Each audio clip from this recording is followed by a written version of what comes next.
We are now inside the Nelson Public Library, and we're joined by June Stockdale, who is the chief librarian here. Now, the Nelson Public Library is celebrating its 95th birthday this year, 2015.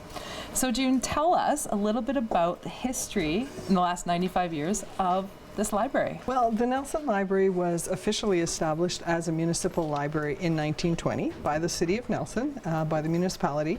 And I think the rate that they charged at the day was $1.25 per 100,000 of assessment. Wow. So it was very small requisition, and the librarian was paid $1,020 a year, and that was to do the librarian and custodial work. Wow. And a 42-hour work week. So things have changed a lot since then. And actually, the library, we have a rich and deep history, at least 30 years prior to that, in 1890. There was a fellow by the name of Gilbert Stanley who started a little library in his shop on Baker Street. And that library was frequented by men of the day who liked to have a quiet smoke while reading the newspapers from around the world.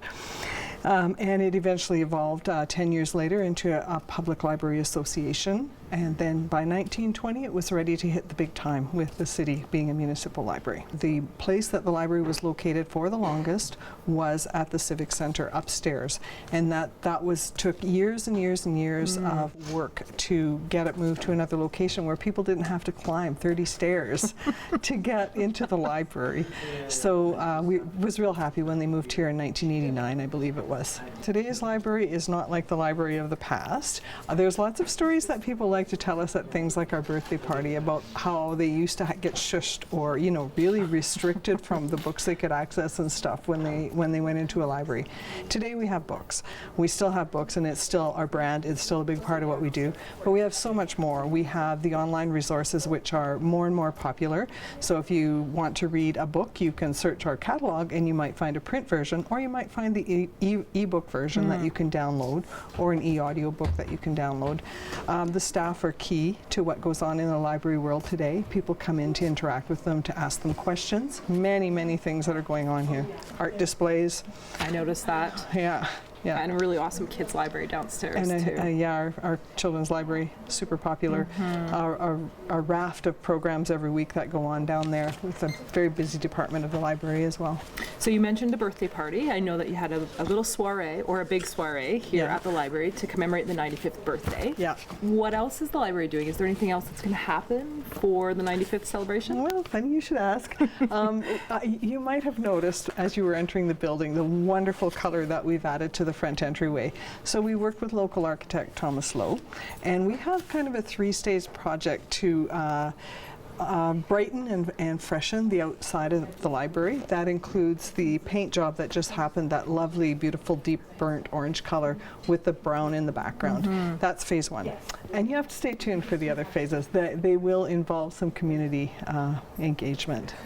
Now we are joined by Anne DeGrace, who works here at the library, but is also the editor involved with the new fundraising cookbook entitled Pairings. And tell us about the Pairings Cookbook.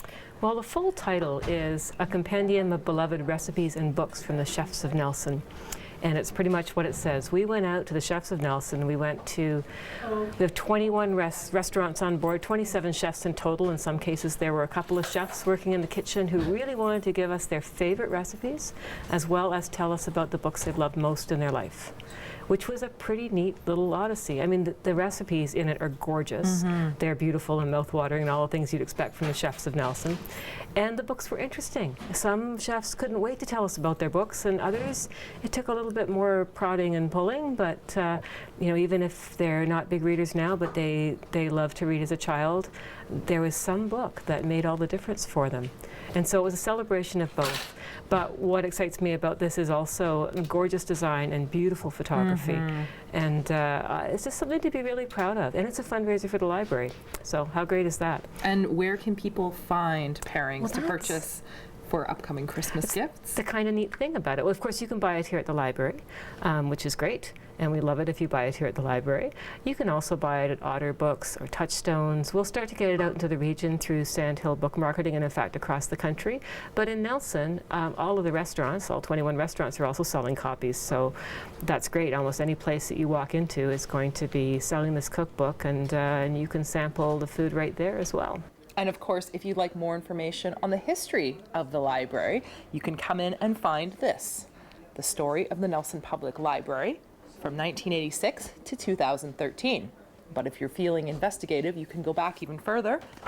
Nelson's Library from 1895 to 1985.